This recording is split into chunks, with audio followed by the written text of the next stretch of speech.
चरणों से निकली है गंगा प्यारी, चरणों से निकली गंगा प्यारी, जिसने सारी दुनिया गाई, जिसने सारी दुनिया बोले चरणों से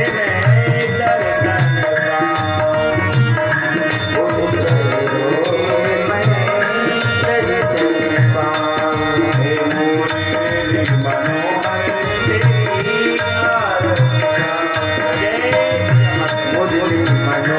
तेरी आरती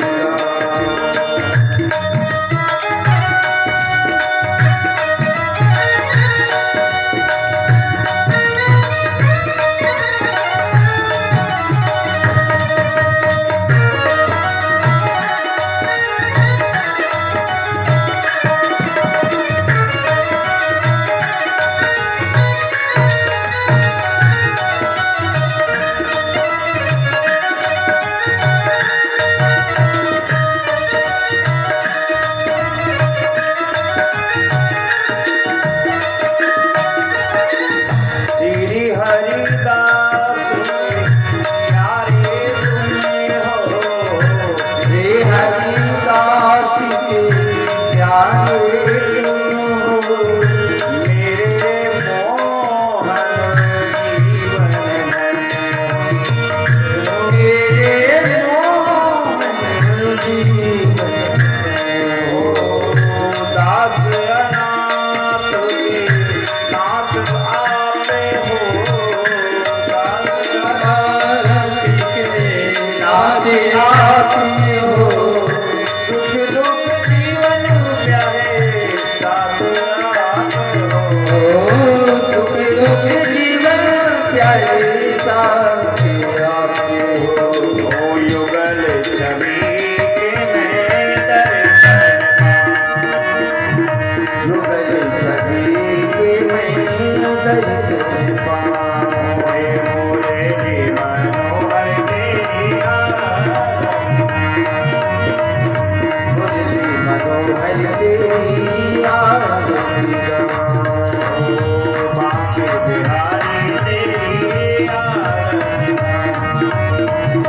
बांके बिहारी तेरी आरती गाऊं, हे गिरधर तेरी आरती,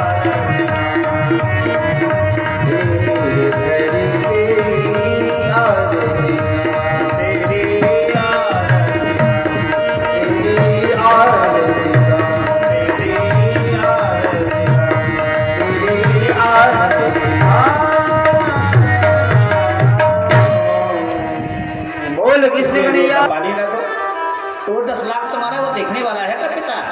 बहुत सुंदर भाई त्रयोदशी करी, पूरे गांव का भंडारा रखा, ये व्यवस्था वो कुछ देखने वाला नहीं है। शांति तो तब है जब हम जीते जी माता पिता की सेवा कर ले। गोपियों को कहा कि तुमसे बहुत बड़ा अपराध हुआ है, तुमने जो चोरी की, चीरों को चीर उतार के रखे, नग्न स्नान किया जमुना नदी में, तो उसने तो नहीं देखा, जमुना मैया तो कुछ नहीं बोली, लेकिन वरुण देवता और भगवान भास्कर, भगवान सूर्य की नजर हर जगह पहुंच जाती है। भगवान सूर्य जो जीते जागते देवता है उनको क्षमा, तो निर्वस्त्र अवस्था में ही हाथ इस प्रकार कराकर ऊपर को कर को ऊपर हाथ करा के क्षमा मंगाई। कितना भी शरीर ढक लो, लेकिन भगवान तो सबको जानते हैं किसके अंदर क्या है, चाहे सोना रखे हो चाहे चांदी छुपाए हो, भगवान सबको जानते हैं। क्षमा मांगी, भगवान प्रसन्न हो गए कि धन है गोपियां कितनी भोली हैं, जो हमने कहा वो तुरंत करती चली गई। भगवान भास्कर ने भी क्षमा कर दिया, बोले मांग लो क्या मांगना। भगवान ने कहा मांग लो क्या मांगना, मैं प्रसन्न हूँ, गलती तुमने की, क्षमा मांग ली। कहते नहीं सॉरी सॉरी, क्षमा मांग। सज्जनों, भगवान से मां, भगवान ने कहा मांगो, तो बोले देना चाहते हो महाराज तो ऐसे वर को क्या वरो जो जन्म ले मर जाए, तो ऐसे वर को मैं वरूं जो नाम अमर हो जाए। आप हमारे साथ राहत रचाने आ जाओ। जिस प्रकार एक अर्धांगिनी अपने पति के साथ में रहती है, इसी प्रकार हम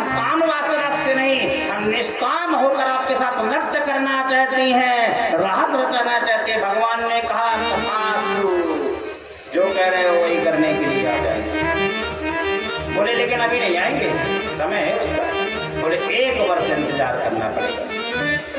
बीच में गोवर्धन पूजा आई थी, समय न होने के कारण पहले गोवर्धन पूजा तो करा दी थी। दिनों रास का श्वासन पहले दिया गोवर्धन। गोपियां दीवानी हो गई।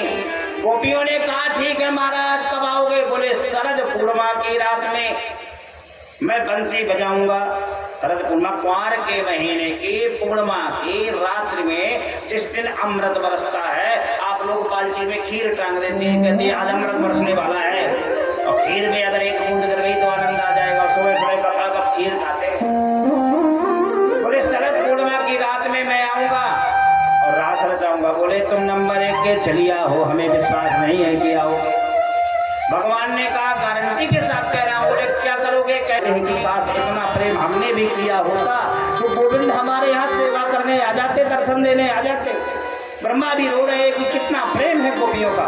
गोपियां चलने लगी, चलती गई। सारी गोपियां पहुंची भगवान के पास, एक गोपी रह गई। एक गोपी ऐसी थी जो अपने पति के बगल में लेटी हुई शयन कर रही थी। अचानक जैसे एकदम स्वप्न देखा हो, खड़ी हुई बंसी को सुना और दौड़ के भगने लगी। पति ने झट से हाथ पकड़ा और उठा के कमरे में बंद कर दिया। बाहर से ताला लगा लिया, चाबी जेब में डाल दी।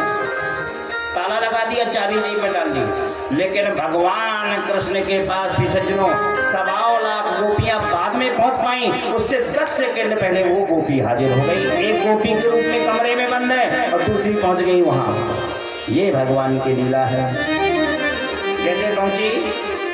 भगवान ने स्वागत किया समस्त गोपियों का। क्या कहा? स्वागतम भो महाभाग प्रियम क्रीम करवाणी वा। क्या प्रश्न कर दिया?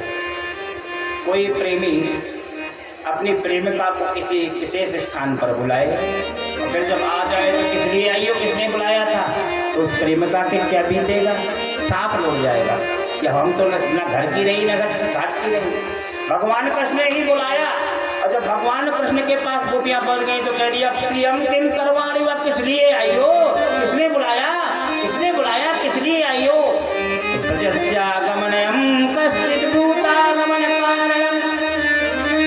कारण क्या है तुम्हारा यहाँ आने का? सारी गोपियों ने सर झुका लिए। हे भगवान, कहते थे नंबर 1 का छलिया है भी दिखाई दे रहा है इसकी करतूत से।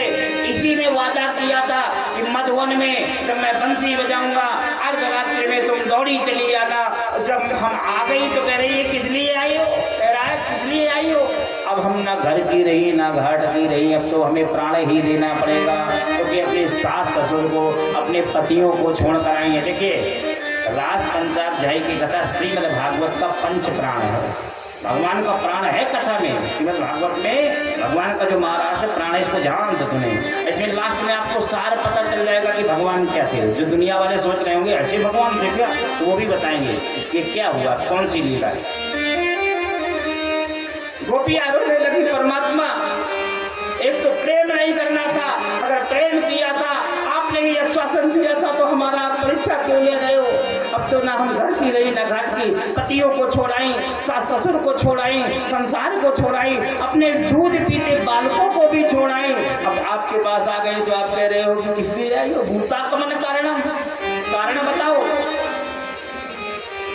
कैसी कैसी गोपियां हैं?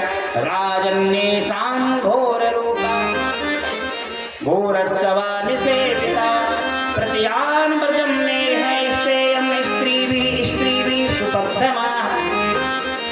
सारी स्त्रियों के मध्य में खड़े हुए भगवान प्रश्न करते हैं। गोपियों से प्रश्न किया।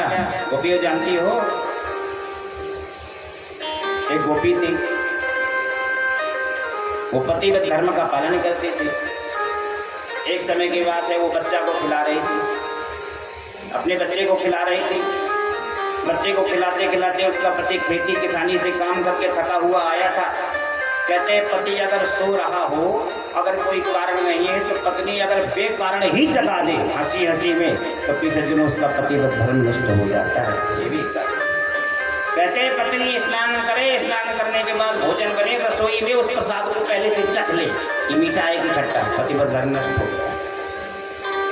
एक पत्नी के लिए संसार के समस्त देवता बाद में है, सबसे पहले कौन है? उसका पति ही परमात्मा है। कहते नहीं पति परमेश्वराय नमः। एक पत्नी के लिए, पतिव्रता स्त्री के लिए उसका पति ही सारे संसार का सबसे बड़ा देवता है। अब घर के देवता बैठे घर में भूखे, हम चित्रकूट में कामदगिरी में दंडौतन परिक्रमा लगा रहे। हे भगवान, तो फल क्या चाहते हैं आप लोग? आपकी पति की रक्षा और पुत्र की रक्षा ही तो फल है। एक सुहागता स्त्री के लिए देवियां पहुंची, देवियों से ज्ञान उपदेश बखान करने लगे, परीक्षा ले रहे। बोले पति पता स्त्री थी, भगवान कृष्ण बोले लाखों गोपियां। कितनी गोपियां? 1.25 लाख गोपियां हैं, सब जंगल में खड़ी है, हाथ जोड़े। बोले वो बालक को खिला रही थी देवी गोपी, और जैसे उसका पति आया, पति थका था, कोई कच्चा चत्तर कुछ नहीं दिखाई दिया, तो उसने अपना सर रख लिया अपनी देवी के गोपी के चरण पर, जंघा पर, और गोद पर सर रखा, सो गया। अब सो गया, यहाँ क्या हुआ? बगल में जल रही थी कुंड, अलाव। जैसे कौड़ा नहीं जला देते, आग जला देते सर्दियों में, तो कहीं कहीं होता है जमीन को खोद के गड्ढा बना लेते हैं, उसमें कोयला और लकड़ी डाले रहते हैं, क्योंकि वो हमेशा जलता रहता है, तापते रहते हैं लोग सर्दियों में। बालक को उतार दिया जमीन में, बालक घुटनों के बल चलता हुआ उस अग्निकुंड के पास पहुंच गया। और जैसे अग्निकुंड के पास पहुंचा, अब गोपी ने सोचा अगर मैं पैर हिला रही हूँ मेरा पति जग जाएगा, मेरे जीवन भर का जो सच्चा बच्चा पतिव्रत धर्म वो नष्ट हो जाएगा, और मैं करूँ तो क्या करूँ? हे भगवान, अगर सच्चे दिल से मैंने पतिव्रत धर्म का पालन किया हो, पति की पूजा की हो, पति को भगवान माना हो, तो आज बालक अग्निकुंड के पास पहुंच गया, गिर रहा है। अब आप ही उसकी रक्षा करें, जैसे वो कुंड में गिरा, आंखें बंद कर दी। ध्यान दे कि सज्जनों, वो बालक उस लकड़ी की जलती हुई आग को अपने सर पर डाल रहा है, कोई असर नहीं हुआ, चंदन की तरह शीतल हो गई वो लकड़ी। बोलो गोविंद भगवान। ये है पतिव्रत धर्म। गोपियों को अनेक ज्ञान उपदेश सुनाए, गोपियां सुनती गई। गोपियां आई, बड़ी आई ज्ञानी। गोपी बोली बड़े आए ज्ञानी, हम जब छोटी थी, हम जब ब्रजांगनाएं गोपी जमुना नदी में दूध दही के माखन के मटके भरकर कंस के यहाँ गुजरिया हम दूध बेचने जाती थी, दही बेचने जाती थी, तब तुम कंकड़िया से मटकी फोड़ देते थे। एक बार हमने तुम्हें घेर कर कहा था कथा सुनाओ, तो तुमने बहुत सुंदर कथा सुनाई थी। भगवान कृष्ण ने कहा कौन सी कथा, याद तो दिलाओ। बोले पंडित जी आपने ही सुनाई थी। हे स्वामी आपने ही सुनाई थी, भगवान से कहा कृष्ण जी से। बोले कौन सी कथा? एक बार हमने पूछा था, आपने कहा था इस दुनिया में सबसे बड़ा पतिव्रत धर्म है स्त्री को, पति को भगवान माना। अगर भोजन करे तो सर्वप्रथम पति को खिलाए, फिर भोजन करे। बोले अगर सोए तो पति को पहले चरण दबा के उसकी थकावट दूर करे, फिर सोए। बोले इसके अलावा बोले पति को मीठे मृदभाषी शब्दों से संचारित करे, बोले प्रेषित करे, प्रसन्न करे। बोले नहीं, भगवान को जब भगवान बताते रहे। बोले और तो और, बोले भोजन करे तो सबसे पहले पति को खिलाए। तो देवी बोली कि आपने कहा था भोजन करे तो पति को खिलाए। अब ये बताओ कि जिसका पति परदेश चला गया हो, विदेश में घूम रहा हो, और अमेरिका में मान लो पति रहता है, आने में उसको जाके कम से कम 6 दिन का 10 दिन का समय लग जाएगा, या महीने भर के लिए परदेश में यात्रा करने गया है, तो पत्नी का भूखन छोड़ जाए, प्राण दे दे, अपने आप को ले डाले, अपने आप को निहित कर दे मृत्यु लोक में, तो बोले क्या करे? तो बोले सीधी सी बात है, अगर पति घर में नहीं है तो पति की फोटो रख लो, उसको भोग लगाओ, भोजन खा लो। बोले महाराज ये बताओ कि पति की फोटो की हम भोग लगा रहे हैं। देखिए गोपियां कितनी चतुर है, कैसे बातों में हराया कन्हैया को मधुबन में। बोले हम पति का भोग लगा रहे हैं फोटो में, और फोटो का भोग लगाया, फोटो को जल पिलाया, फोटो को धूप बत्ती कर रही है, फोटो की आरती कर रही है, प्रणाम किया, फिर भोजन करने पति भोजन कर रहे हैं फोटो के, हम बैठी हैं शांत। बोले जितनी देर तुम्हारे पति भोजन करते हैं उतनी ही देर फोटो का भोग लगाओ, ये नहीं कि घंटी बजाई लग गया वो। बोले बैठी हैं, और सच्चा पति आ गया अमेरिका से बाहर, या अपने भारत के कई देशों में कहीं यात्रा कर रहा है, व्यापार कर रहा है, आ गया बाहर, वो कुंडी खटखटा रहा है, खोलो मैं बाहर खड़ा हूँ। तो सच्चे पति को छोड़ के जाना चाहिए कि नहीं? बोले जो ये आप कह रहे हैं फोटो वाला पति है, इसको भोग लगाओ, यही सच्चा पति है। तो बोले इसको हम भोग लगाएं कि फिर वो भूखा पति खड़ा है उसको लेने के लिए जाए? बोले जब पता चल जाए कि सच्चा पति आ गया तो फोटो को छोड़ो, सच्चे पति के पास चली जाओ। तो बोले बस हम झूठे पतियों को छोड़कर सच्चे पति के पास चली आई हैं। क्या कहा? ऐसे वर को ना मरो जो जन्म ले मर जाए, ऐसे वर को मैं वरूं जो नाम अमर हो जाए।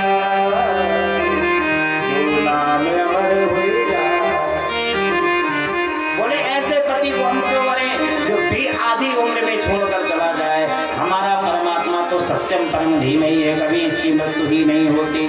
सारी गोपियों से प्रसन्न हो गए, भगवान ने हाथ जोड़े, स्वागतम हो महाभागो, आइए पधारिए, हम नहीं जानते थे कि इतना हमें चाहते हो। जब गोपियों का भगवान ने देखा कि नीचे की फरिया ऊपर पहने हैं, कान का बाला नाक में पहने हैं, नाक की नथनी कान में पहने हुए है, होठों की लाली आंखों में लगाए हैं, आंखों का काजल होठों में लगाए हैं, इस प्रकार की स्थिति देखी तो भगवान ने क्या किया, समस्त गोपियों को बैठाला, बैठिए, किसी के चरण दबाए, पहले चरण दबाए, चरणों को दबाया। तलवे में कांटे लग गए थे क्योंकि चप्पल भी नहीं पहने थे, जूता भी नहीं पहना था, दौड़ी चली गई थी। कांटे निकाले अपने हाथ से, फूलों का श्रृंगार किया, गालों में गुदनारे गोदे, गजरा दुहा, गोपियों के वस्त्र ठीक किए, उनके आभूषण जैसे यथा स्थान पहनाए। गोपियों ने सोचा, हे भगवान, फंस गई चक्कर में। हम नहीं जानती थी कि ये नंबर 1 का कामी पुरुष है, ये भगवान नहीं है। अगर भगवान होता तो हमारे पैर दबाता, हमारे गुदनारे बोलता। हे भगवान, ऐसा चलिया जानती, हम तो इसको निष्काम पुरुष भगवान मान के चली आई थी। अगर हमें जानती कि साक्षात भगवान नहीं है तो चलिया तो हम कहे को आती, अब तो न घर की नहीं न घर की। रास रचने लगा, एक रात नृत्य किया, अर्धरात्रि से शुरू हुआ, आधी रात तक नृत्य हुआ, नृत्य करती रही। 1.25 लाख गोपियां, एक कन्हैया है। अब एक कन्हैया किसके सामने जाकर प्रकट हो? 1.25 लाख गोपियां जब खड़ी हो जाती हैं, 5 वर्ष से लगा के 95 वर्ष तक की बुढ़िया थी वहां नृत्य करने।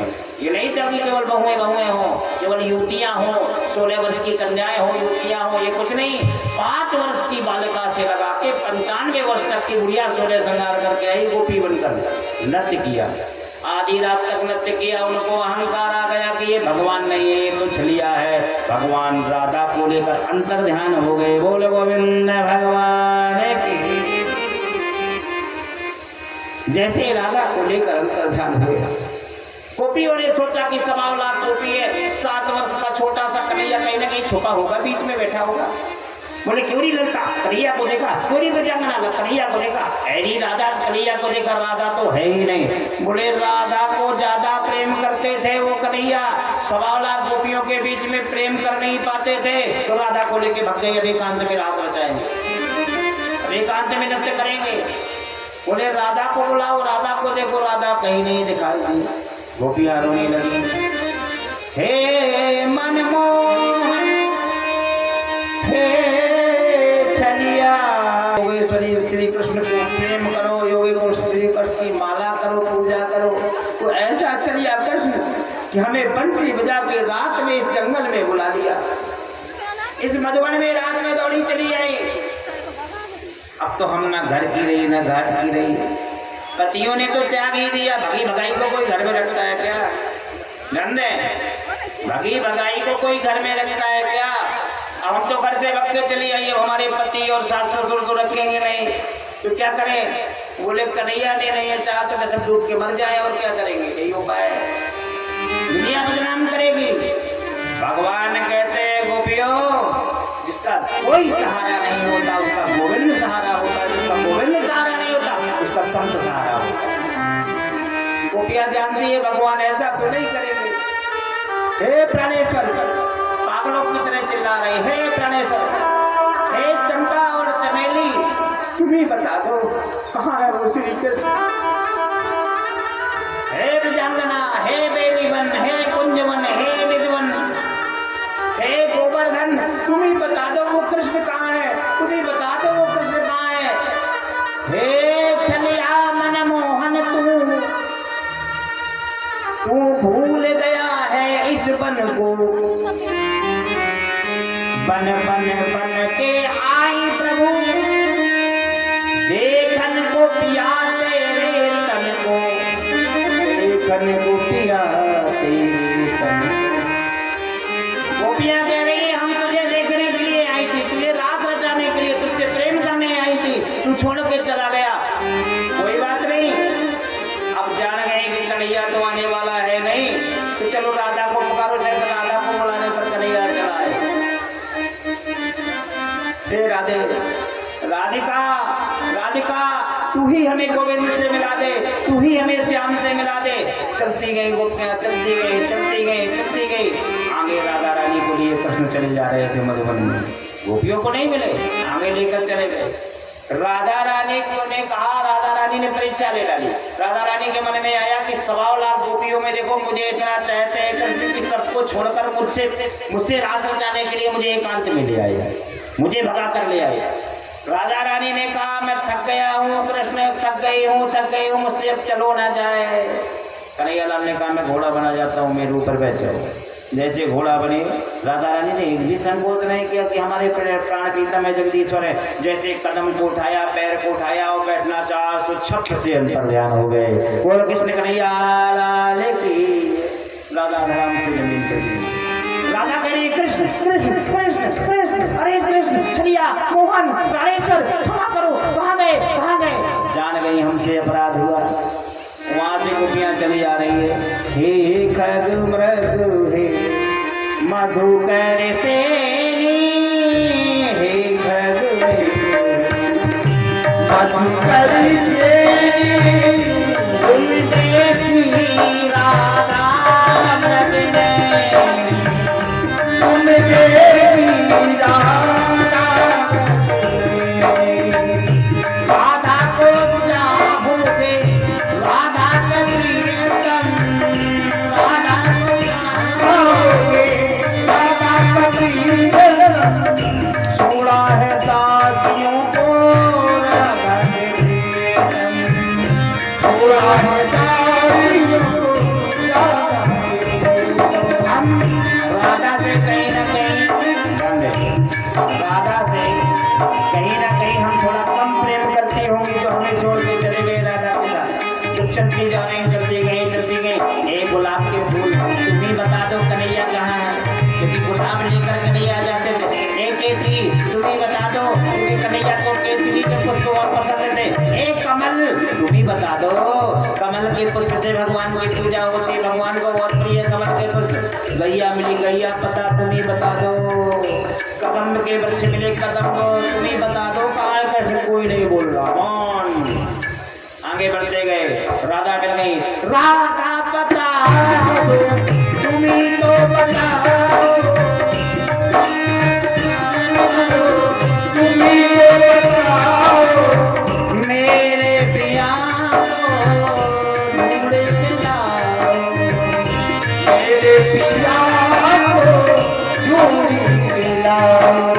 ओ मेरे प्रिया को ढूंढ के लाओ, मेरे पिया को ढूंढ के लाओ।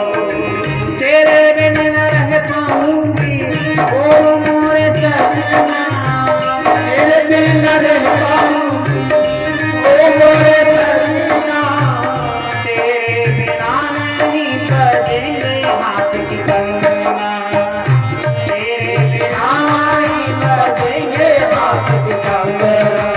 ओ मोरे सजना, मोरे सजना, मोरे सजना, ओ मोरे सजना, ओ मोरे सजना, ओ मोरे सजना, ओ मोरे सजना, ओ मोरे सजना। कहाँ है कृष्ण कहाँ है? राधा बताओ कृष्ण कहाँ है? अरे राधे बताओ कृष्ण कहाँ है? राधा कह रही है तुम ही बता दो कृष्ण कहाँ है, हमारे पास तो है नहीं कृष्ण, हमसे तो अभी छोड़ के चला गया।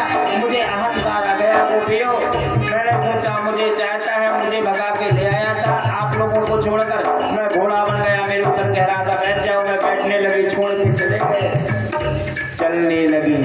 यहाँ गोपियों ने भी सज्जनों गोपी गीत का पाठ किया है, 16 श्लोकों का गोपी गीत का पाठ। जयति तेदिकम जन्मोना प्रजा तयतींदिरा सत्सुदत्रिहि, जयति दर्शिताम दिक्षुतावकास्त्वयि दता समन्तं विचिन्वते, सरदुदासे साधुजात सत्सरसजोदरश्री मुखाद्रसा, सुरतनाथ ते शुल्कदासिका वर्ग निर्णितो ने किंबदा।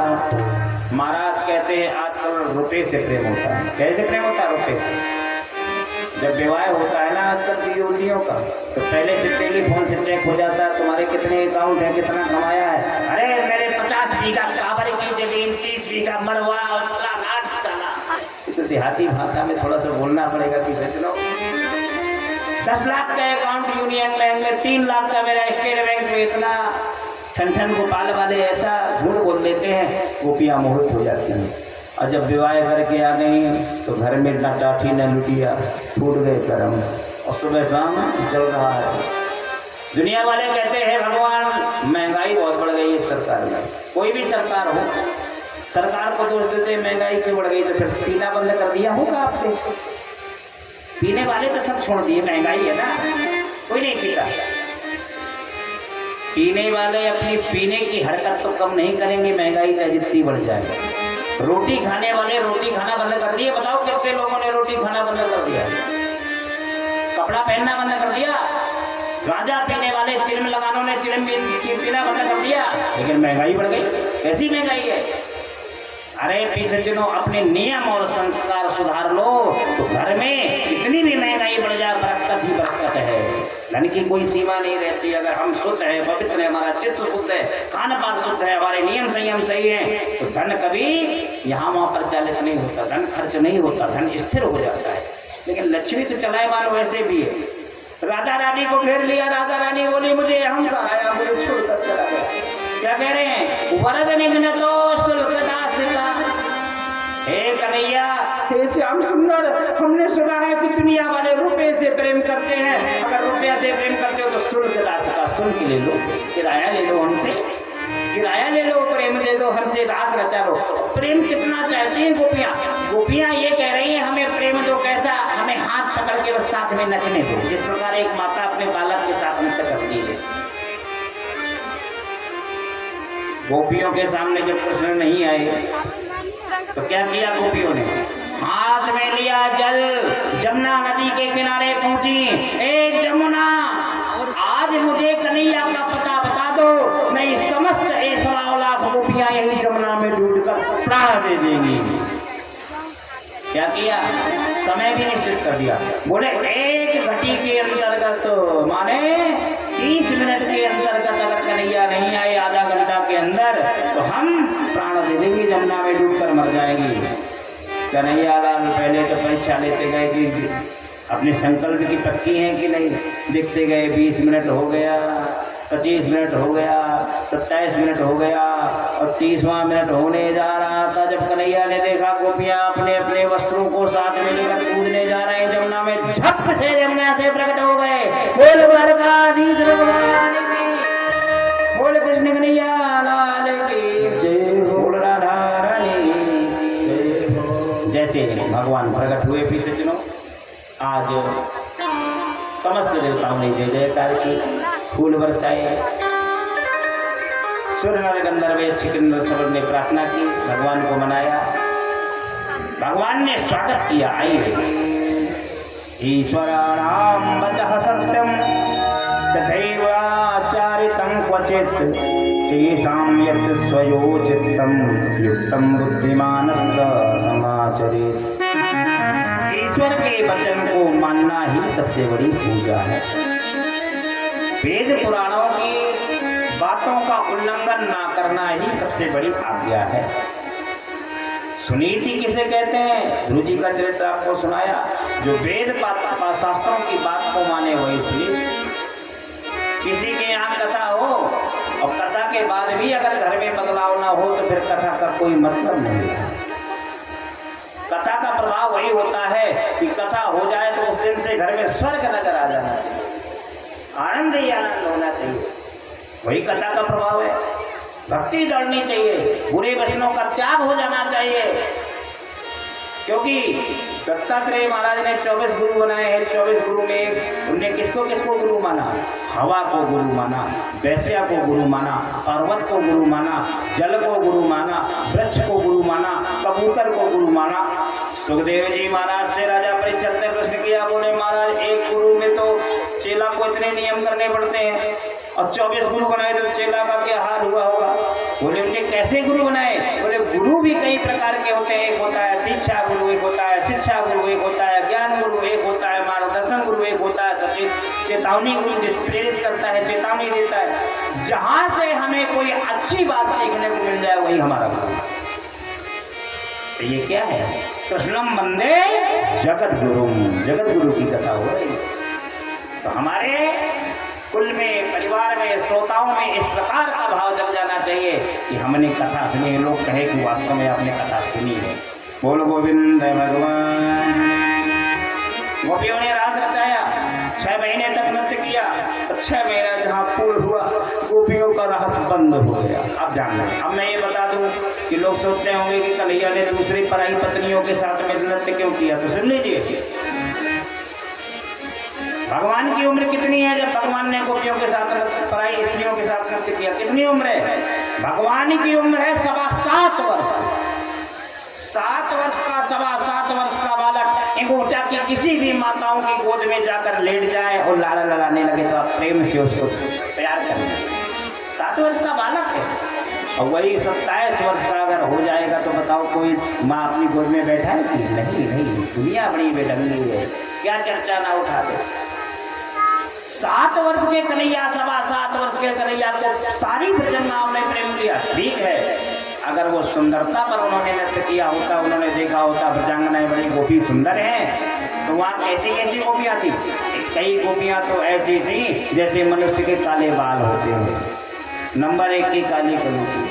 कई गोपियाँ तो ऐसी थी जिनके मुंह में कोई दांत ना आए, 95 वर्ष की बुढ़िया। और कई गोपियाँ ऐसी थी कि जैसे इंद्र की अप्सरा को भी खेल कर रही थी, नीचा दिखा रही थी, बड़ी सुंदर स्वरूपवती थी।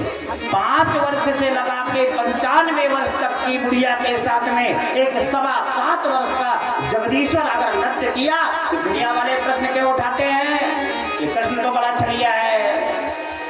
कौन कहते हैं छलिया है? कौन कहते हैं उन्होंने अधर्म किया? कौन कहते हैं उन्होंने पाप किया? वो जगदीश्वर हैं। समरथ कहूँ नहीं दोष गुसाई। अगर वो 16,108 पटरानियों के साथ में विवाह कर सकता है तो उनकी रक्षा के लिए 7 कोस का गोवर्धन पर्वत भी उठा सकता है।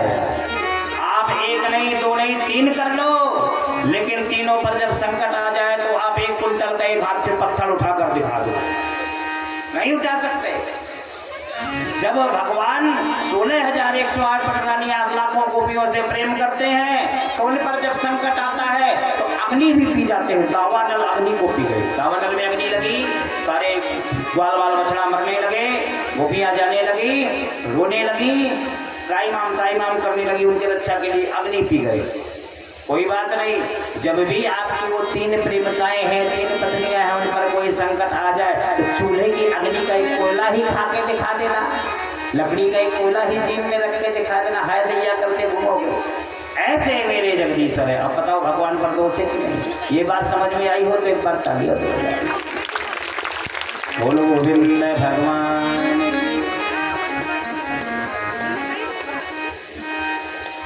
मेरो ईश्वर है जगदीश्वर,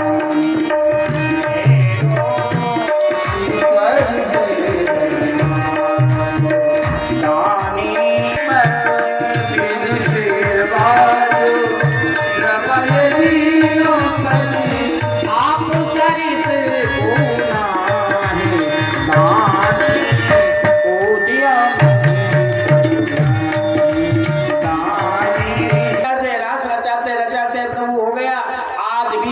नहीं हुई। भगवान ने कहा बस करो, 6 महीना तक की रात हो गई। अब कहा अब हम अपने पतियों के पास कहाँ जाएंगे, अब हमको आप ही स्वीकार करो। भगवान ने कहा नहीं, अगर मैं बिना विवाहिता स्त्रियों को स्वीकार कर लूँगा मेरा धर्म नष्ट हो जाएगा।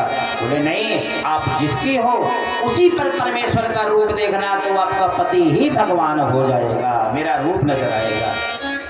बोले अब जाएंगे कैसे? पति डंडा लिए बैठे होंगे मूछों वाले, जैसे जाएंगे तो हमारे डंडे खलेंगे। अर्धरात्रि में आई थी, आंखें बंद करो, कह रही आंखें बंद करो, सब लोग आंखें बंद करो, आंखें बंद कर लीजिए सब लोग, ये ध्यान होता है। और जैसे आंखें बंद की हो हरि शरणम हरि शरणम हरि शरणम 3 बार बोला, सारी गोपियां अपने पति की यहाँ लेटी दिखाई दी। बोलो गोविंद भगवान की। आंखें खोली तो कहाँ? गोकुल में, वृंदावन में। बरसाने में अपने अपने घर में पहुंच गई। किसी दिनों गोपियां जैसे गई, उनको पता नहीं चला कि 6 महीने की रात हो गई थी। 6 महीने की रात हो गई थी, 6 महीने तक नची। लेकिन पतियों को ये लगा कि आज आधी तो रात पूरी हुई है, सुबह हुआ, आ गई गोपी, यहीं लेटी थी, यहीं बैठी, भूल गए सब कुछ। ऐसी भगवान की माया है। भगवान कितने दिन के हो गए? 11 वर्ष के हो गए भगवान। कुछ दिनों 7 वर्ष, 7.25 वर्ष में रात बताया। बत्सासुर को मारा, धेनुकासुर को। मटकी रख के दूध दही बेचने के लिए मथुरा में आती थी, तब उनको धन देते थे। कन्हैयालाल ने गोपियों को ऐसा पाठ पढ़ाया, आज से कोई भी गोपी अगर मथुरा में दूध दही बेचने के लिए जाएगी तो मैं उसको दर्शन नहीं दूंगा। और दर्शन की बड़ी कामी हो गई वो तो गोपिका है, दर्शन बिना नहीं रह सकती, दर्शन की आसक्त हो गई, बिना कन्हैया के क्षण भी नहीं जी सकती। बोले अगर आज से कन्हैया दर्शन नहीं देंगे तो हम कंस को दूध दही ही नहीं बेच रहे। ले कन्हैया के दर्शन हमें नित्य चाहिए। कन्हैया ने दूध दही बंद करा दिया। कंस को क्रोध आया। कंस ने कहा उस छलिया को मारने का कोई ना कोई उपाय करो। आपत्तिकालीन सभा बुलाई, आपातकालीन मीटिंग रखी, उसमें सारे दैत्य एकत्रित हुए। उसी सभा में बैठे थे मंत्री अक्रूर जी महाराज। बोला अक्रूर जी महाराज की। अक्रूर जी महाराज बड़े धार्मिक सैनिक हैं, मंत्री। अक्रूर जी महाराज को कहा, हे अक्रूर जी महाराज, हे उपस्थित सल कौशल मुष्टिक चाणूर आनंद 10-10 हजार हाथियों का बल रखने वाले सैनिकों, मुझे बड़ी चिंता है कि देवकी का 8वां पुत्र काल मेरा जन्म ले चुका था, वो 11 वर्ष का हो गया, उसको मारने के लिए कोई ना कोई उपाय करो। आज तक कोई उसको मार नहीं पाया। तो कंस के सामने बैठे थे अक्रूर जी महाराज। अक्रूर जी महाराज ने अक्रूर जी महाराज को कहा, हे अक्रूर, हम मथुरा में एक यज्ञ का आयोजन रखते हैं और पत्र लिख रहे हैं कि हे वृंदावन के राजा नंद, मैं आपका साला कंस, कृष्ण का मामा, मैं अपने भांजे को बुलाने के लिए आपसे आग्रह करता हूँ, हे प्राण प्रियवर, कि आप नंद राजा, आप मेरे भांजों को मथुरा में मेला देखने के लिए, यज्ञ देखने के लिए भेज दो। हम मंत्री के द्वारा चिट्ठी भेज रहे हैं, ये पत्र, इस पत्र को पढ़ के हमारे भांजों को भेज दो। रथ भी भेज रहे हैं उनके आने के लिए, और मैं गारंटी लेता हूँ, सौगंध खाता हूँ कि तुम्हारे बालकों को कुछ नहीं होगा। मैं पुरानी दुश्मनी को भुलाना चाहता हूँ। पता है कि मैंने कृष्ण को मारने का अनेक बार प्रयास किया, आज मेरी आंखें खुल गई कि वो मेरा भांजा है। झूठ बोला, पत्र लिख दिया, अक्रूर जी महाराज को दिया। तो अक्रूर काका से कह दिया, अगर तुम कन्हैया को लेकर नहीं आए तो तुम्हें सूली में चढ़ा दे। अक्रूर मंत्री कपने लगे, क्योंकि मंत्री है, दैत्यराज है, दैत्यों का राजा है। बोले अगर हम कृष्ण और बलराम को लेकर नहीं आए, और कह दिया कि हे अक्रूर, वो नंद बाबा तेरा मित्र है, बचपन में तेरे साथ में पढ़ा है। साथ में पढ़ने वाले जो मित्र होते हैं, जब एक समय मिल जाते हैं आपस में तो कितनी चर्चाएं होती है। गाय रे तेरो विवाह भयो की ना है, कह रो तेरी खेती बातें कितनी है, तेरी कितनी बहुएं हैं, कितने बच्चे, पूछते हैं कि नहीं, जैसे सुदामा कृष्ण की बातें हुई। बोले नंद तेरा बचपन का मित्र है, और जब तू जाएगा और तू एक बात रख देगा कि कन्हैया और बलराम को हम घुमाने के लिए ले जा रहे हैं मथुरा, तो कभी मना नहीं करेंगे कंस। चलने लगे, चलने लगे हैं वृंदावन, चलने लगे हैं वृंदावन, ओ चलने लगे हैं वृंदावन, चलने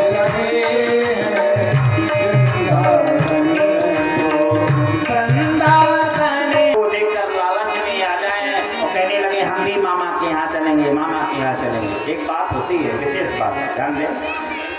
गर्मी की छुट्टी हो गई ना, अब गर्मी की छुट्टी में बालकों से पूछो कि बेटा छुट्टी में तू कहाँ जाना पसंद करेगा, मौसी के यहाँ की, बुआ के यहाँ की, चाचा के यहाँ? बोले मामा के यहाँ, मामा के यहाँ, मामा के यहाँ। इसी प्रकार कृष्ण और बलराम ने कहा मामा के यहाँ जाएंगे, हमें मामा के यहाँ से पत्र आया है। जैसे अक्रूर जी महाराज आए, रथ को खड़ा किया, अक्रूर जी महाराज महल के अंदर गए। नंद बाबा ने देखा, नंद महाराज की जय हो, राजा धीराज नंद महाराज की जय हो, राजा जी तुम जुट कर आए। और नंद बाबा ने हृदय से लगा दिया, बोलो गोविंद भगवान। अरे बचपन के मित्र नंद, कैसे तेरे ठाड़ बात है, तू तो राजा है। अरे हमारी क्या पूछ रहे हो? बोले राजा तो हूँ मैं, लेकिन मैं सोने के रथ में नहीं चलता, तू तो सोने के रथ में आया है। बोले अरे सोने का रथ भी है हमारे पास, तो दूसरे का है, हमारा थोड़ा है, कंस ने भेजा है, कंस का मैं आना हुआ। ध्यान दें, एक दिन रुके, बड़ा स्वागत हुआ। अरे कन्हैया और बलराम, देखो अक्रूर काका आए हैं, देखो अक्रूर काका आए हैं। हर माता पिता को अपने पुत्र को संस्कार देना चाहिए। घर में कोई मेहमान आ जाए, साधु आ जाए, संत आ जाए, ब्राह्मण आ जाए, अतिथि आ जाए, चाचा आ जाए, बाबा आ जाए, अनेक रिश्तेदार जो आपके पूज्य हैं आ जाए, तो बालकों को कहना चाहिए, हर एक बूढ़े बुजुर्ग पिता को, कि जाओ प्रणाम करो। तो प्रणाम ऐसे नहीं होता था, आजकल तो प्रणाम ऐसा होता है। पहले प्रणाम होता था साष्टांग, लौट जाते थे लोग को प्रणाम करते थे साष्टांग भगवान के मंदिर में। धीरे धीरे प्रणाम कैसा होने लगा, हाथ जोड़ रहे। अब धीरे धीरे प्रणाम कैसे होने लगा, न पता चाटा दिखा रहे, धीरे धीरे हाय बाय होने लगा। अब वो भी गया, अब तो एक छत में पंडित जी खड़े हैं, एक छत में फलाने जी खड़े हैं, हो गया। बोलो गोविंद भगवान की। ये अभिवादन नहीं है। अपने घर में अगर अतिथि आ रहे हैं, मैं उदाहरण दे रहा हूँ, ये चेतावनी है पिछजनों, तो उनका कैसे सत्कार करना चाहिए। तुरंत बुलाया नंद बाबा ने, अरे कन्हैया और बलराम अक्रूर काका आए हैं, मेरे बचपन के मित्र, प्रणाम करो। तो कन्हैया और बलराम साष्टांग लौट गए चरणों में, प्रणाम किया, आशीर्वाद दिया। तो जैसे चरणों में प्रणाम किया, अक्रूर जी महाराज रोने लगे कि धन्य है ये बालक, कितने सुकोमल है, कितने संस्कारी है, कितना सत्कार कर रहे हैं ये भोले भाले बालक। थोड़ी देर बाद मैं रथ में बैठा कर ले जाऊंगा। मैं कंस का मित्र हूँ, मैं नंद का मित्र हूँ, नंद मुझे मना करेगा नहीं, अगर नहीं ले जाता तो कंस मुझे फांसी पर चढ़ा देगा, ऐसा उसने वादा किया है। तो अगर मैं ले गया तो ये प्यारे प्यारे बालक मारे जाएंगे कंस के यहाँ, मुझे हत्या लग जाएगी, हत्या लग जाएगी। अबोध बालकों को जब मैं मारूंगा या मेरे द्वारा मारे जाएंगे, हत्या लग जाएगी। अक्रूर जी महाराज ने दोनों बालकों को उठाकर गोद में बैठा लिया, एक तरफ कन्हैया को, एक तरफ बलराम को।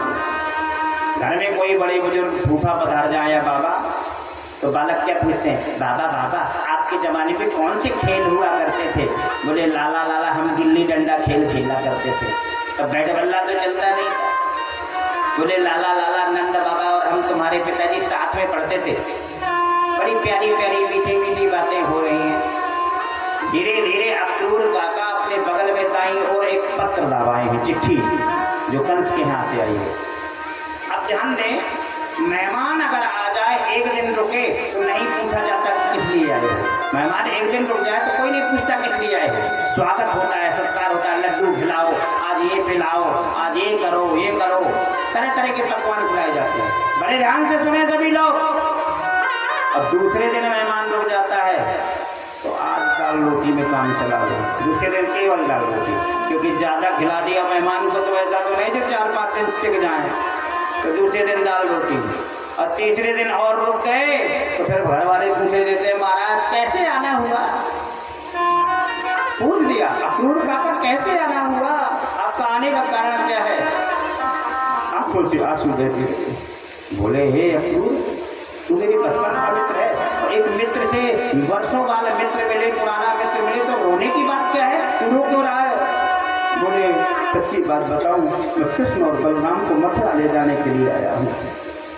जैसे कहा तो नंद बाबा बोले नहीं नहीं नहीं, हे अक्रूर मुझे धर्म संकट में न डाल।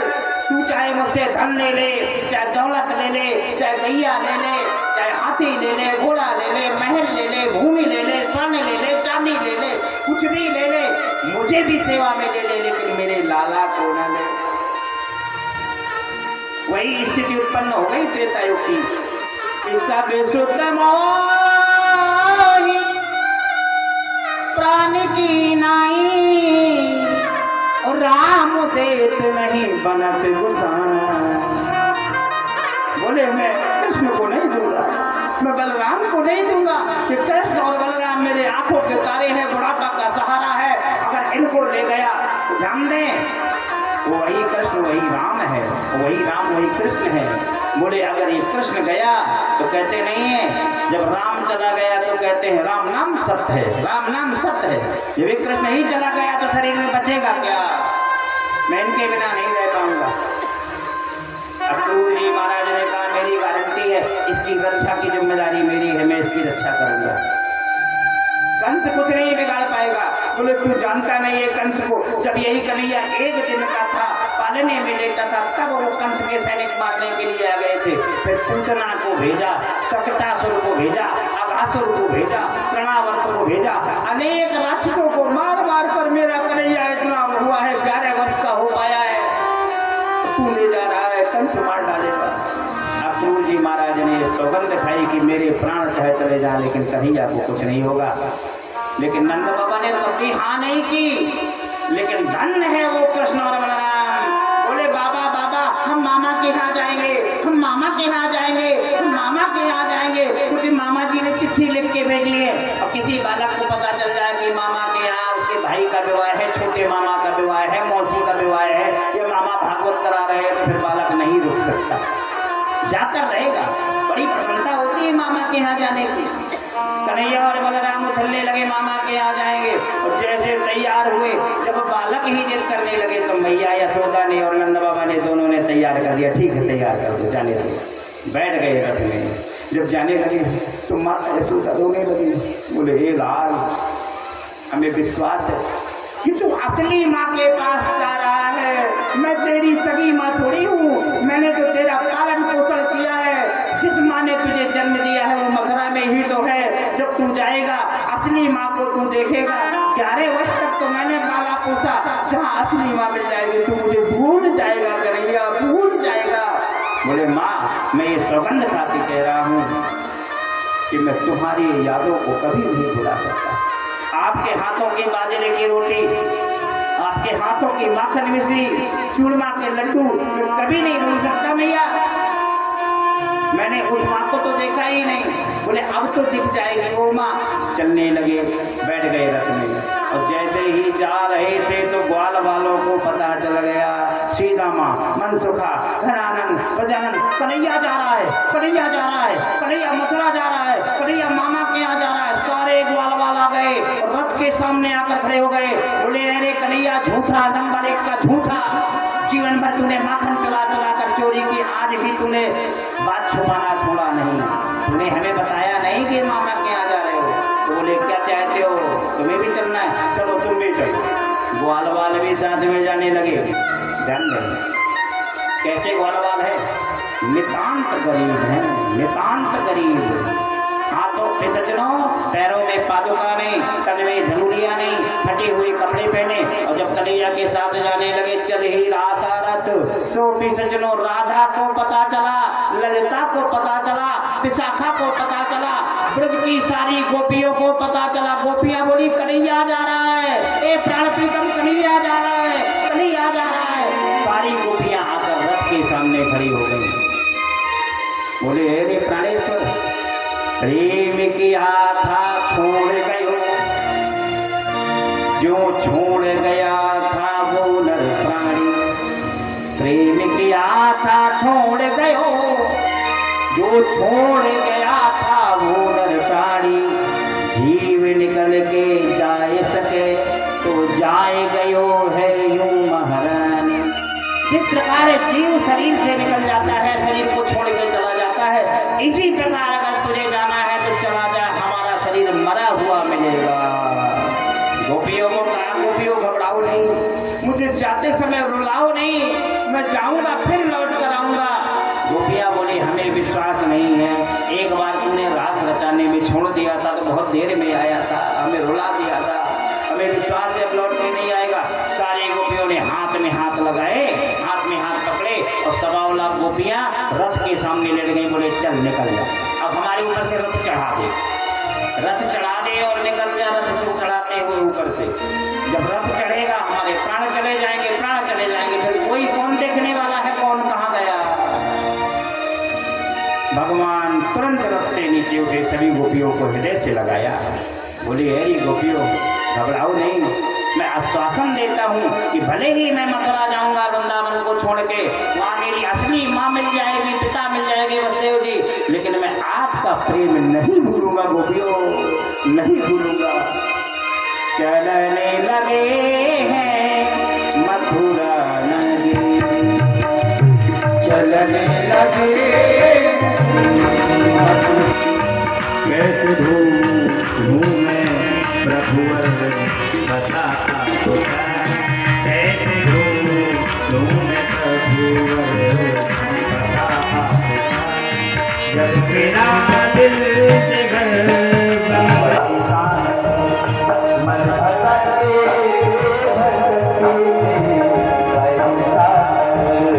मन भटके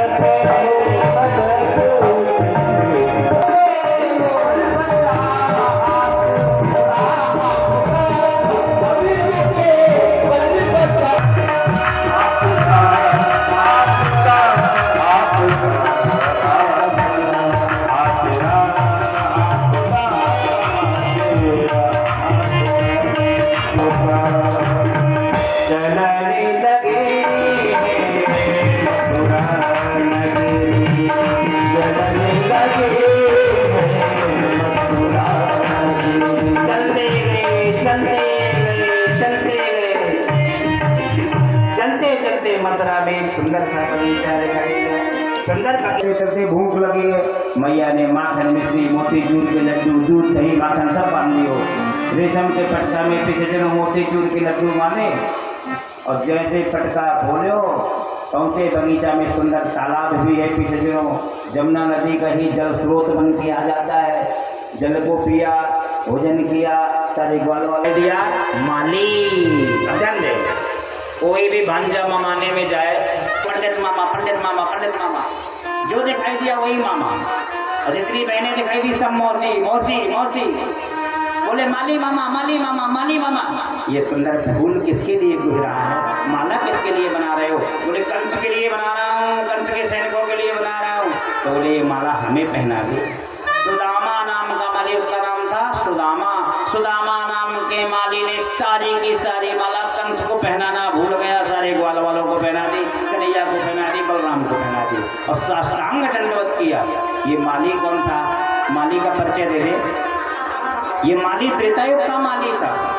भगवान श्री राम के माला पहनाने के लिए अयोध्या का माली इंतजार में रहा कि जब हमारे राजा दशरथ जी के पुत्र राम की बारात जाएगी तो माली इंतजार में था अयोध्या का कि मैं माला पहनाऊंगा और माला की पहना ही लूंगा। माला पहना के कहूंगा कि अब मुझे पहना ही दो, आज के बारे में दूल्हा को माला पहनाई है। लेकिन भगवान श्री राम ने ऐसी करतूत करी कि वो तो गए 14 वर्ष के वो तो गए विश्वामित्र महामुनि के साथ में पढ़ने, वहीं से बहू लेके आ गए, सो माला पहनाने का मौका ही नहीं मिला। भगवान ने कहा तुम चिंता ना करो, द्वापर युग में जब मैं कृष्ण बन कर आऊंगा तब तुम माला पहना के अपनी तृप्ति कर लेना, आशीर्वाद दिया। आगे बढ़े तो पीछे चलो एक दर्जी मिला जो कपड़े सिल रहा था, बड़े बड़े राजाओं के स्वर्ण आभूषण से जटित कपड़ों को सिल रहा था। बोले दर्जी मामा दर्जी मामा दर्जी मामा, हमारे मित्रों को कपड़े पहना दो, क्योंकि कुछ मित्र ऐसे थे कन्हैया लाल के जिनके फटे हुए कपड़े थे।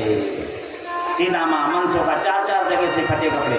ममाने में जा रहे हैं राजा कंस के बीच में, मध्य में, यज्ञ में, आयोजन में, मेला में। तो मेला में सब धच के जाते हैं ना लोग। तो कन्हैया तो बेचारे अच्छे कपड़े पहने थे, वो राजा के पुत्र हैं, लेकिन मित्र उनके फटे कपड़े। तो सारे मंत्रियों के कपड़ों को जब पहनाने को कहा, दर्जे ने कहा बड़े आए तुम भांजे, किसके भांजे हो?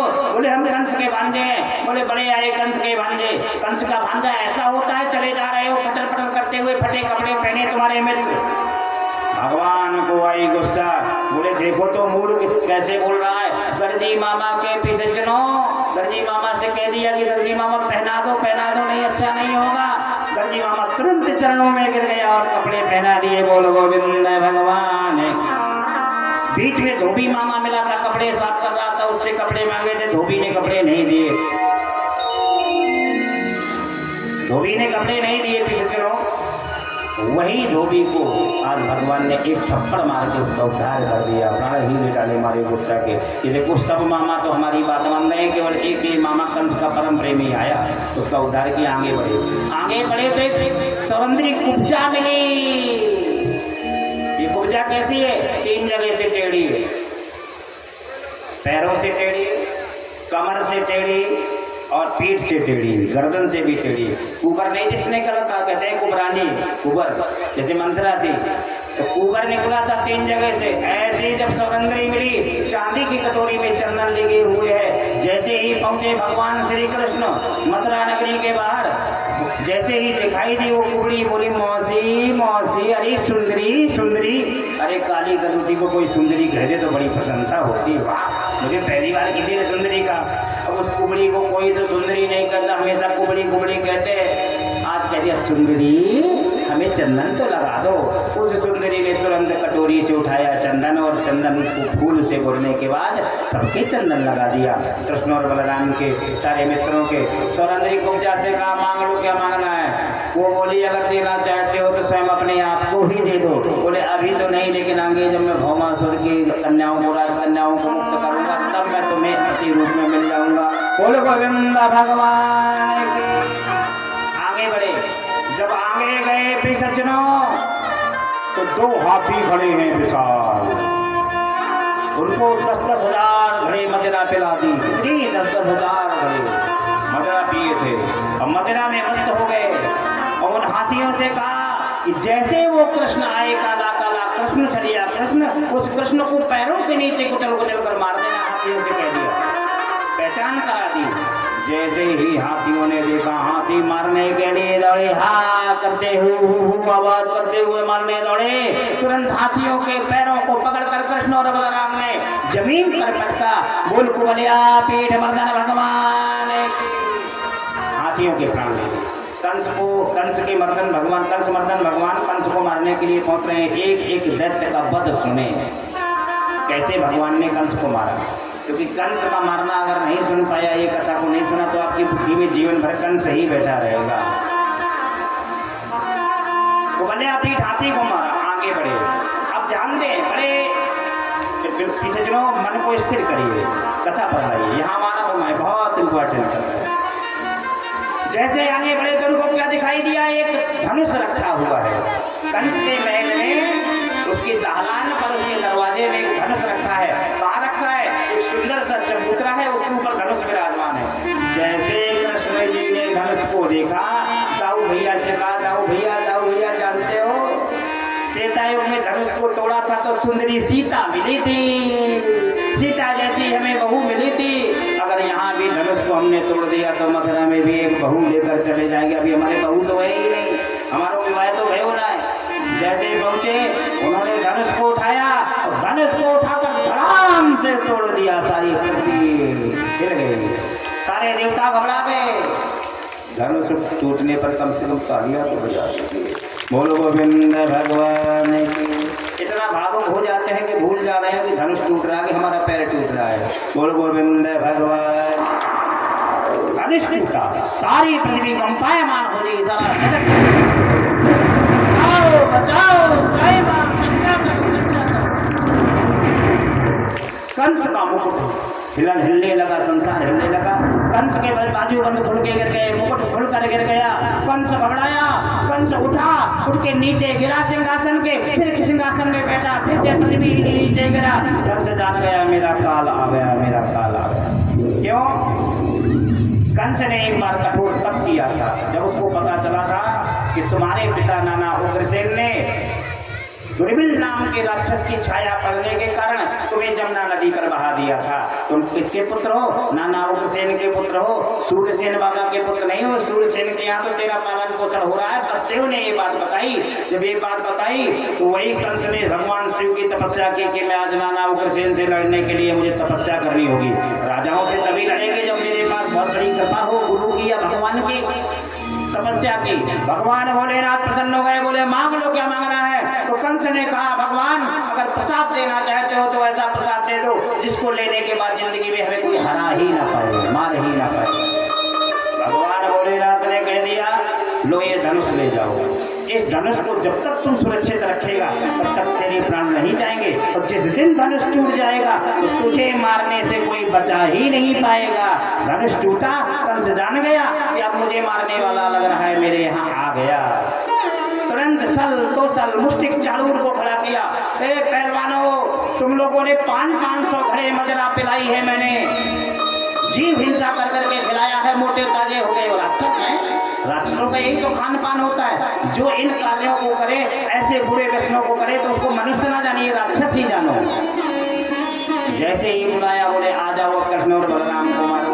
आ कृष्ण व बलराम का स्वागत तो दूर रहा, पकड़े हाथ जाते ही जाते सल तो सल मुष्टिक चारूर मारने लगे कृष्ण और बलराम को। कृष्ण और बलराम ने जंगा पकड़कर पहले सल तो सल को मार दिया, फिर मुष्टिक चारूर को मार दिया, जंगा पकड़कर पैरों से फाड़ दिया। बोल गोविंद भगवान की, बोल सल तो सल भगवान, बोल मुष्टिक चारूर मर्दन भगवान। कंस घबरा गया, जान गया कि अब मेरे प्राण लेने वाला मेरा काल आ गया। जो देवकी के लाल आठवां काल के रूप में मुझे आकाशवाणी हुई थी वो आ गया, आ गया, आ गया।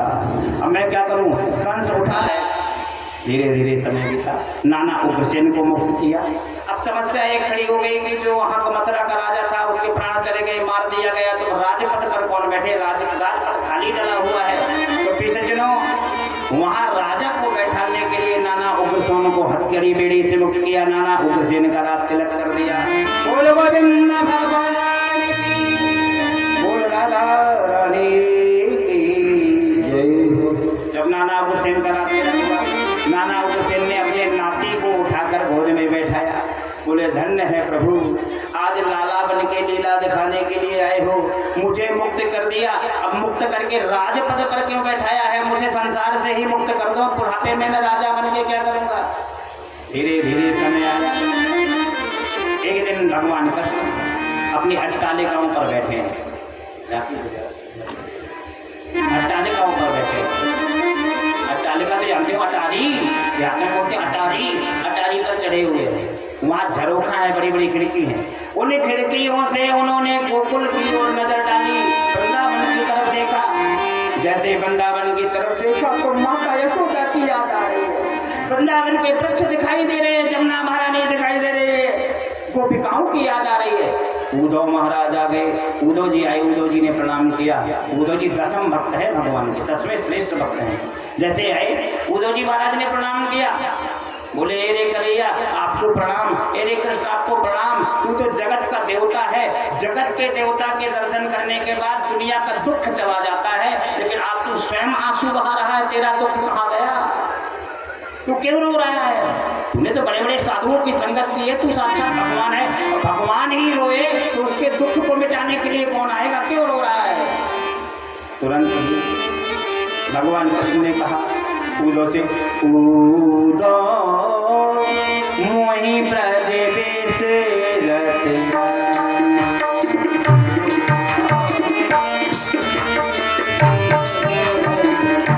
याद वो आवे गोकुल की गैया, याद वो आवे गोकुल की गैया, मुझे याद आवे यशोमती मैया, मुझे याद आवे यशोमती मैया, रह ना सकूंगा मैं राजा भीष्मक के चरणों में प्रणाम। हे भीष्मक राजा, तेरे यहाँ रुक्मिणी जैसी महारानी जन्म लेकर आई है, कन्या का जन्म हुआ। बोले जी हाँ, कन्या का जन्म हुआ है। बोले अरे आइए देवर्षि नारद। देवर्षि नारद को तुरंत लड्डू दिए, 4 लड्डू दिए, मोदक पाए, गपा गप लड्डू पाए, क्योंकि अब ये कुंडली खोलने वाले हैं कन्हैया लाल की। और कुंडली खोली, जहाँ बुरा भला बताया तो खाने पीने को कुछ नहीं मिलेगा। जैसे ही लड्डू पाए, प्रसाद पिया, जल पिया, पंडित जी बैठ गए पंक्ति मार के। रुक्मिणी मैया को लेकर गोद में लिटा दिया राजा भीष्मक ने।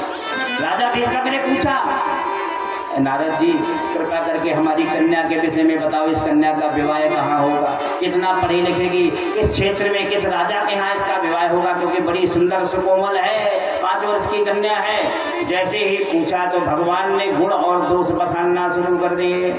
सुत्वा गुणाने भुवन सुंदर सन्मुखांते, निर्विश्य कर्ण विरसई हर तो सहीतम। भगवान के गुणों को सुना तो रुक्मिणी मैया प्रसन्न हो रही हैं, जबकि गुण ही नहीं है, दोष भी सुनाई दे रहे हैं भगवान। भगवान ने कहा इनका जो दूल्हा होगा तो बोले कैसा होगा? गोरे रंग का होगा कि काले रंग का होगा? बोले नंबर 1 का काला होगा, कोयला की गांठ जैसे होती है, जैसे सर के बाल होते हैं, ऐसा काला होगा। तो कोई बात नहीं, कहते नहीं है कि अगर नंबर 1 का काला दूल्हा हो, अगर नौकरी वाला है, सरकारी नौकरी पा गया है तो कर देते हैं अपनी कन्या, क्योंकि सरकारी नौकरी तो कर रहा है, बड़ा व्यापार कर रहा है, तो चलो काला है कोई दिक्कत नहीं। ये बताओ ये कुल खानदान वाला होगा कि नहीं? ऐसा तो नहीं वर्ण संकरी संतान हो। बोले सुन लो, वर्ण संकरी की बात ना पूछो। मुकुट धरे सांवरे रे लाला द्वि बापन के जाए। एक बाप नहीं होगा तो दो बाप होंगे इसके। बोले क्या? दो बाप होंगे तो इसके साथ हम अपनी कन्या का विवाह न करें। बोले करो चाहे ना करो, जो लिलार में लिख गया, जो भाग्य में लिख गया वो तो होकर रहेगा, कोई बात नहीं। ये बताओ पढ़ा लिखा होगा कि नहीं? पढ़ाई कितनी करेगा? बोले पढ़ाई की बात करो तो अंगूठा टेक होगा, अंगूठा टेक। उसको कुछ नहीं आता, वो गैया चराने वाला होगा, लठमार होगा, लठमार। बोले क्या? बोले ऐसे दूल्हे के साथ विवाह होगा। माता घबराई जा रही है। नारद जी करे सुनते जाओ, अगर गुण है तो दोष भी है, दोष है तो गुण भी है। पहले दोष सुनाऊंगा फिर गुण। बोले अच्छा ये बताओ कि उसके यहाँ धन दौलत कुछ होगी कि नहीं? बोले धन दौलत की बात करो तो धन तो बहुत होगा, लेकिन इसकी आदत खराब होगी। बोले कैसी? चुरा चुरा कर खाएगा, कहीं आज इसके यहाँ डाका डालेगा, माखन चोरी करेगा, कहीं उसके यहाँ माखन चोरी करेगा। नंबर 1 का शैतान होगा, छिछोरा होगा, छिछोरा। बोल गोविंद भगवान। बोले कोई बात नहीं, रहने का कोई ठिकाना होगा, इसका महल होगा, भवन होगा कि नहीं? बोले भवन तो होगा। जब ये सब सारे गुण बताए, अवगुण बताए, माता घबराने लगी, माता के हाथ पैर कपने लगे, क्योंकि कोई भी माँ नहीं चाहती कि मैं अपनी बेटी को ऐसे घर में पटकूं जहाँ खाने को अन्न का दाना ना हो, लड़का पढ़ा लिखा ना हो, चोर हो। बोले चोर नहीं होगा, चोरों का सरदार होगा, चोरों का सरदार। बोले गुण क्या होंगे? बोले गुण होंगे, गुण ये होंगे जिस लाला के साथ में तुम्हारी पुत्री का विवाह हो रहा है वो साक्षात भगवान होगा। भगवाना आन्यत्यस्य भगवान, जिसका किसी माता की कुख से जन्म होगा ही नहीं, केवल आधार बनाया जाएगा माता और देवकी और यशोदा। क्या कहा जाएगा? भई प्रगट कृपाला दीन दयाला कौशल्या हितकारी हर्षित महातारी मुनि मनहारी अद्भुत रूप निहारी। प्रकट होकर आएगा वो लाला। बोले अच्छा वो भगवान ही होगा? भगवान ही तो प्रकट होकर आएंगे। बोले वो भगवान कैसा भगवान होगा? बोले 16 कलाम का अवतार होगा। तुम्हारी पुत्री जब विवाह करके जाएगी, अगर उन गोपांगनाओं के साथ अगर कोई संकट आ गया तो उनकी रक्षा के लिए वो भी सज्जनों 7 कोस का पहाड़ भी अपनी उंगली में धारण कर लेगा। अब देखिए बड़ा मौज ले रहे हैं नारद जी, हास उपहास आनंद भी आ रहा है, आज विनोद कर रहे हैं। क्या विनोद कर रहे हैं? कह रहे मैया मैया मैया मैया एक और कमी होगी। बोले क्या? बोले तेरी पुत्री के साथ अकेले विवाह नहीं करेगा, 16,107 विवाह और होंगे इसके। बोले हे भगवान तब तो हमारी पुत्री के कर्म भूल गए। बोले चिंता न करो, 16,108 विवाह इसके होंगे, लेकिन सभी के लिए अलग अलग महल होंगे। माता रुक्मिणी मैया सुता गुआन सुंदर भुवन संगतांत निर्विश्य करने विवरई हर तोरे ईशान। उस ईश्वर के गुणों को सुनकर रुक्मिणी दीवानी हो गई, 5 वर्ष की कन्या। अब क्या हुआ? धीरे धीरे धीरे धीरे वही कन्या 7 वर्ष की हुई।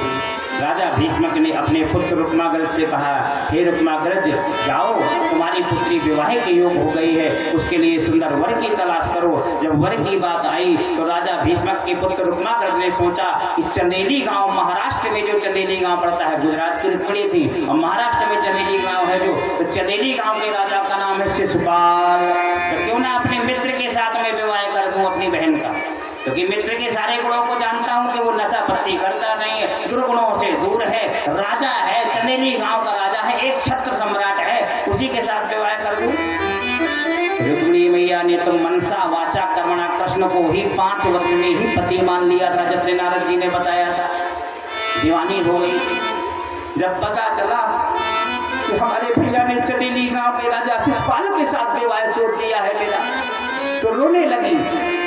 जब नंदों पर ऐसा कोई संकट आ जाए तो भाभियों से जाकर मिल लेना, भाभी सलाह दे देंगे। ननद जू रोने लगी, बड़े ध्यान से सुने माता। भाभी रोने लगी। जब रुक्मिणी मैया रोने लगी, भाभी के पास पहुंचे, भाभी के भी आंसू आए। अरे ननद जू क्यों रो रही हो, बात क्या है? बोले हम चाहती किसी और की हूँ और हमारा भैया किसी और के साथ शादी कर रहा है, कोई उपाय बताओ। भाभी ने कहा तुम चिंता ना करो। बोले एक पूरा कागज लाओ, पंडित जी को हम बुला रहे हैं और पंडित जी को बुला के पत्र लिखो। पत्र लिख के द्वारकाधीश को निवेदन करो। वो ऐसे दयालु कृष्ण हैं कि दौड़े चले जाएंगे और तुम्हें ले जाएंगे, तुम्हारा वर्ण करेंगे। पत्र लिखा, हे द्वारकाधीश श्री कृष्ण। भाभी बोलती जा रही है, देखिए भाभी ने चिट्ठी लिखवाई, बड़े ध्यान से सुने। हे भगवान श्री कृष्ण द्वारका के राजा, आपके चरणों में मेरा बारंबार वंदन है। हे प्रभु, मनसा वाचा कर्मणा में 5 वर्ष की कन्या रुक्मिणी 5 वर्ष में ही नारद जी के द्वारा आपके गुणों को सुनकर मैं मनसा वाचा करना आपको पति मान गई हूँ। ये शेर का शिकार भेड़िए को दिया जा रहा है, मेरा शिकार भेड़िए के पास न पहुंचे।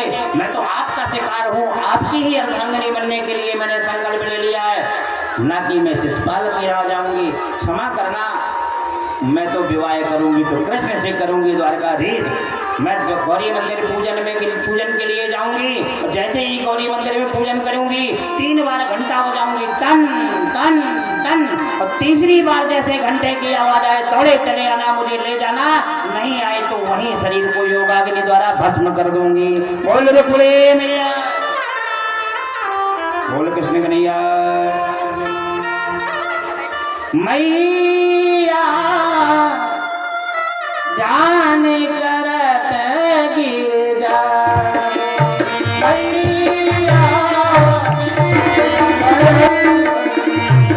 रुक्मिणी मैया रोती जा रही है। वहां से शिशुपाल की बारात आने लगी, सारे बाजे गाजे के समान चलने लगी है संग की सहेली, चलने लगी है संग की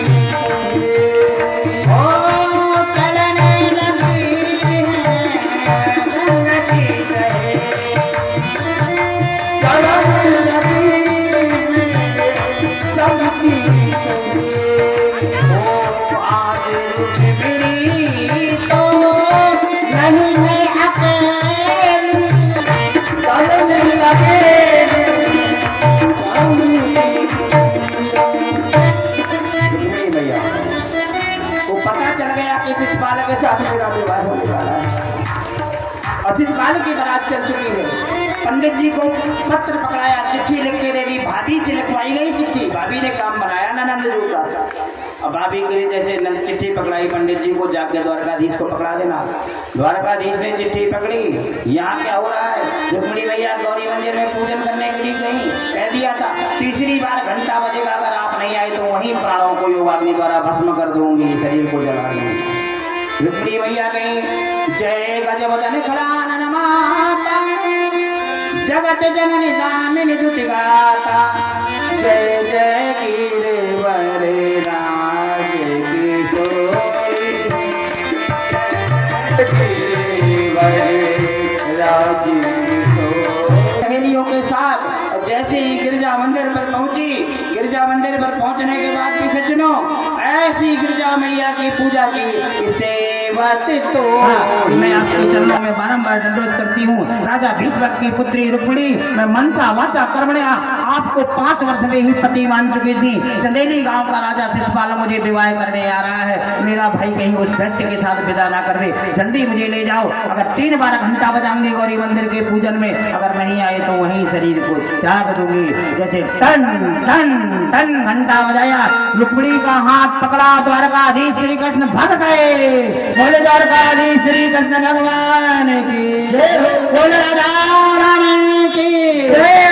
जैसे ही द्वारकाधीश ने हाथ पकड़ा, जाने लगे, बलदाऊ दादा पीछे पीछे आए। अरे लाला कहाँ हो गए हो, कहाँ हो गए हो, कहाँ जा रहा है तू, ये किसको साथ में लिए है? बोले तेरी बहू है लाला।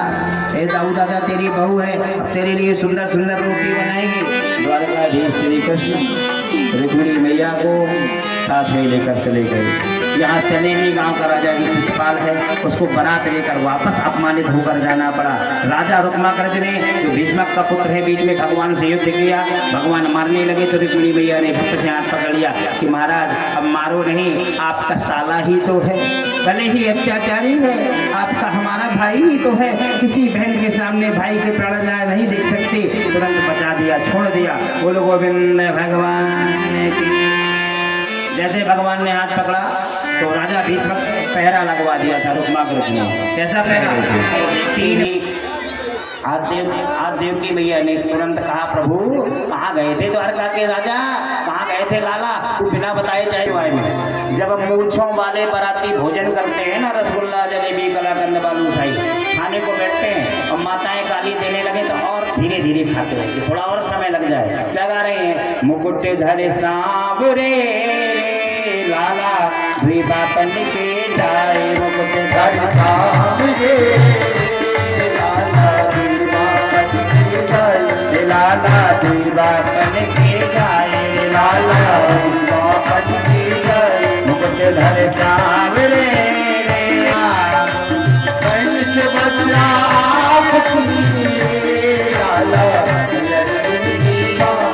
ध्यान दें, ये तो भैंस की गालियाँ है, लेकिन हम लोग कहाँ बैठे हैं? बुंदेलखंड में। तो बुंदेलखंड की सुन लें। मोरे श्याम जी से करो ररिया, बुंदेलखंड की सखिया, मोरे श्याम से करो ररिया,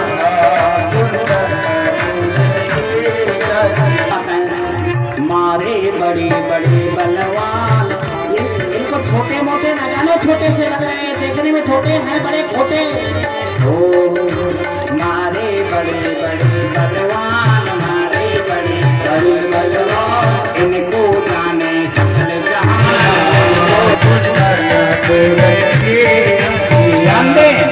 बहन को तो गाली दे दी, अब कौन बची? बुआ।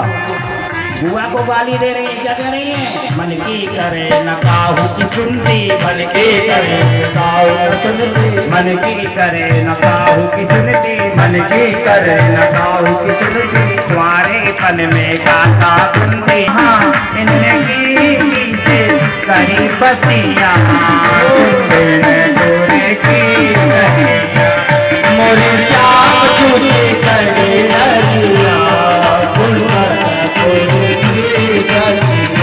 ओ शाम की शादी है, आज मेरे राम की शादी है, आज मेरे राम की शादी है, आज मेरे राम की शादी है। दूल्हा बन आए मोहन, दूल्हा बन आए, दूल्हा बन आए मोहन, दूल्हा बन आए मोहन, रुक्मिणी बन गई देवन, रुक्मिणी बन गई देवन। भगवान का वरमाला हो रहा है। सुंदर कमल नयन हो मेरा ओ करना, मेरा ओ करना,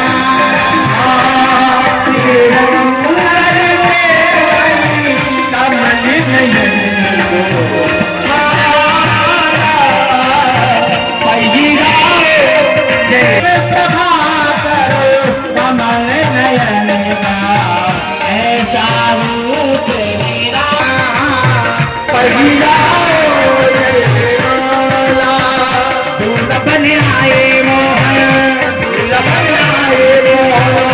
रुक्मिणी बन गई गोबर, रुक्मिणी बन गई गोबर।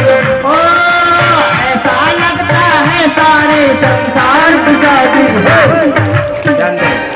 पीछे वाले जो बाबा खड़े हैं तो वो कह रहे हैं रुक्मिणी बन गई गोबर, रुक्मिणी बन गई गोबर, दूल्हा बन आए मोहन, दूल्हा बन आए मोहन। ओ ऐसा लगता है सारे संसार की शादी है। आज मेरे श्याम की शादी है, आज मेरे राम की शादी है, आज मेरे राम की शादी है। ओ श्याम की शादी है, मेरे घर श्याम की शादी है। लगत है शाम कटपड़ा, लगे है शाम कटपड़ा, लगे है शाम कटपड़ा।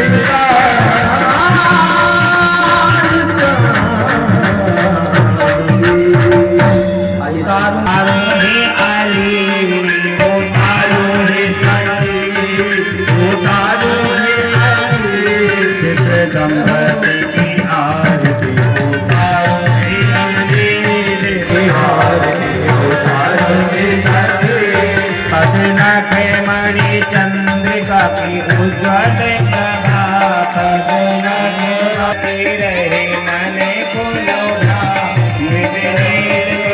करते रहे बड़ी कांचने की शोभा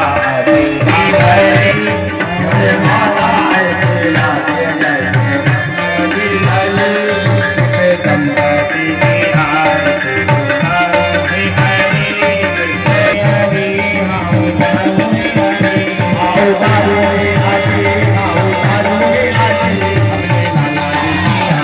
बोल किसने करिया लाल की, बोल दूल्हा सरकार की, बोल रुक्मिणी मैया की, बोल अनंत मंधन लाल की, बोल श्रीमद भागवत भगवान की, वेद व्यास जी महाराज की, परीक्षित जी महाराज की, संत समाज की, भक्त समाज की, श्री मोटा ग्राम वासियों की, दिव्य तपोभूमि की, बोल श्री रोटीराम महाराज जी की जय जय श्री राधे। धर्म की जय हो, धर्म का प्राणियों में विश्व का माता की जय हो, सत्य सनातन धर्म की जय हो।